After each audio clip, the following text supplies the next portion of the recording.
Euh, Toi, tu es Seconde. en seconde, ok. Toi, tu travailles? Je travaille et j'ai une formation aussi, en parallèle. Tu fais une formation? Ouais. D'accord, ok. Est-ce que vous avez déjà essayé d'écrire des histoires, que ce soit au cinéma ou des poèmes ou des... Oui, Ouais, ouais. oui, quand j'étais plus jeune, vraiment quand j'étais petite, j'avais écrit, j'ai commencé à écrire sur... j'adorais l'équitation, les chevaux, Mm, donc tout ce qui touchait à la vie dans les ranchs, les choses comme ça. Et j'avais commencé vraiment 3 pages mm. sur entre l'ado, les conflits amoureux, conflits amicaux, et puis le cheval. Voilà. Mais c'était sous quelle forme? Euh, Tes écrits? C'était à l'époque, c'était sur un ordinateur, sur un vieux Mac que ma Mm, mère avait.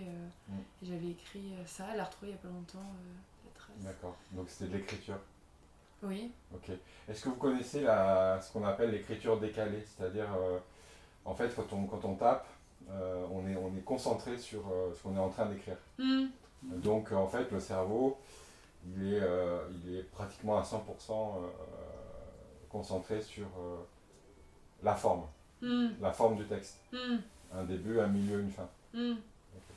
Euh, L'écriture décalée, en fait, c'est une écriture où on va en fait libérer une partie de son cerveau, en fait, qui est destinée à créer une forme.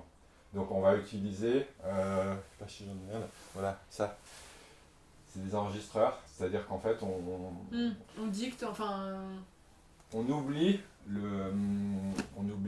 la forme. Mm. euh, On balance ses idées. voilà. Et en fait, on se rend compte que la véritable créativité, elle vient de là. Surtout si on l'associe par exemple à des pratiques comme la méditation, la relaxation, la visualisation. Mm.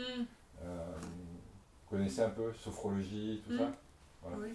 En gros, vous êtes en état de totale on va dire, décontraction. Mm. Vous avez un peu comme le plan du film, ou de l'histoire, ou du poème par exemple, dans ton cas, si c'est des écrits très personnels. Et ce qui se passe, c'est on appuie sur enregistrement, et là, on oublie toute formalisation, c'est-à-dire qu'on n'a pas de canevas, on n'a pas de support écrit. Mm. On ne doit pas taper une lettre et après une autre, et un mot, et puis là on se dit merde, non, en fait, Mm. j'ai fait une faute d'orthographe, Ouais. ou c'est pas clair. Oui. On n'est pas dans la vraiment, oui, on n'est pas dans la forme, dans la structure, de la syntaxe de la phrase, mais plus vraiment dans Voilà, lancer, voilà, faire le premier jet, et puis voilà, on verra voilà. après la mise en forme. Voilà. Mm. Tu respires, tu te laisses aller. Là, je le fais avec toi, parce Mm. que je te montre, mais l'objectif, c'est d'arriver à le faire seul, Mm. chez soi. Alors, t'es pas censé avoir du matériel comme ça, tu peux le faire avec ton téléphone. Mm. Tu peux même te filmer, Mm. Mm. ok? Ok. Et là,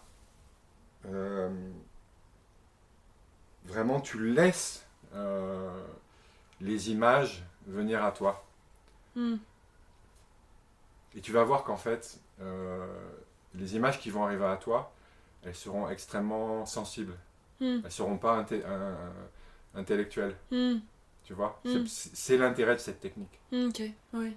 Et tu vas ressentir les situations. Alors elles ne Mm. seront pas dans l'ordre, parce que Mm. c'est ce que tu actives, c'est ton cerveau intuitif. Mm. Mais ça va être des scènes extraordinaires. Donc, et après, l'étape, c'est on revient là et on organise la matière. On écoute. Ok. Ok. Donc on va essayer juste 30 secondes. Ok. Euh, Ça peut être un mot. C'est pas forcément quelque chose d'articulé. Mm. Par exemple, tu vois, là j'écris un film. euh, Scène de battue. Des loups traversent la forêt. Et mon personnage, je vais l'appeler Perrault par exemple,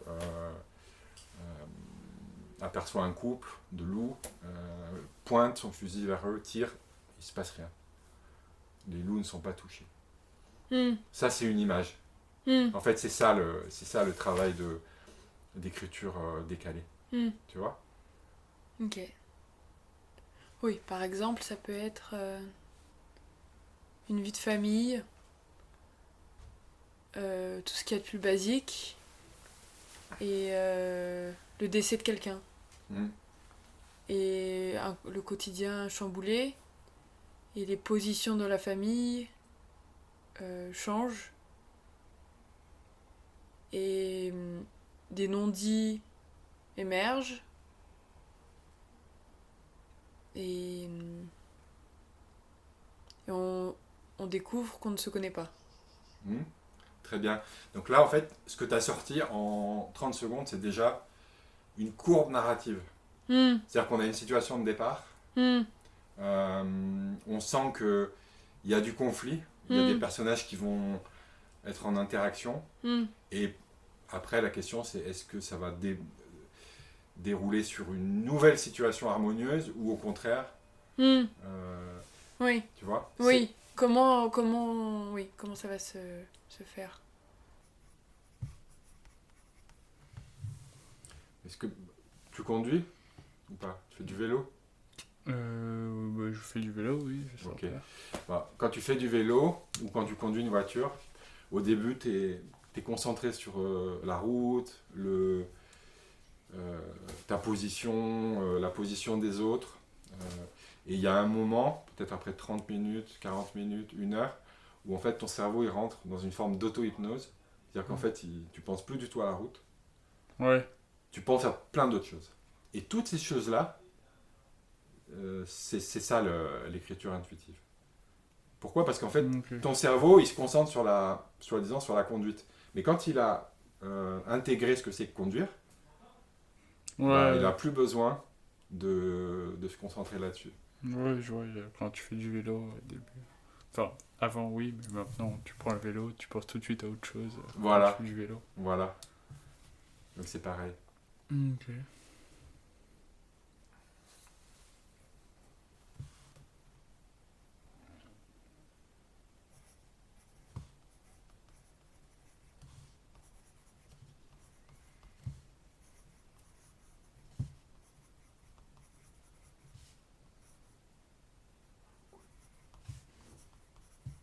Et ça, tu peux l'utiliser à l'école. Hein. Tu peux tenter. Quand tu as un devoir à faire, plutôt que de te dire qu'est-ce que je vais mettre au début, qu'est-ce que je vais mettre au milieu, tu poses des idées personnelles. Ouais. Ok. Tu mets ton idée principale, tes Voilà. idées principales. Voilà. Tu fais des associations. Ouais. Imagine, tu as cette boîte, et puis tu as plein d'idées, donc tu te dis, bah, celle-là, elle va aller là, celle-là, elle va aller là, celle-là, elle va aller là. Ok. Et après, tu n'as pas besoin de vérifier. Tu n'as pas besoin d'ouvrir les boîtes et de voir. Non. Ton cerveau, il a déjà fait le travail. Donc là, tu te mets en relaxation, tu fermes les yeux et tu laisses venir.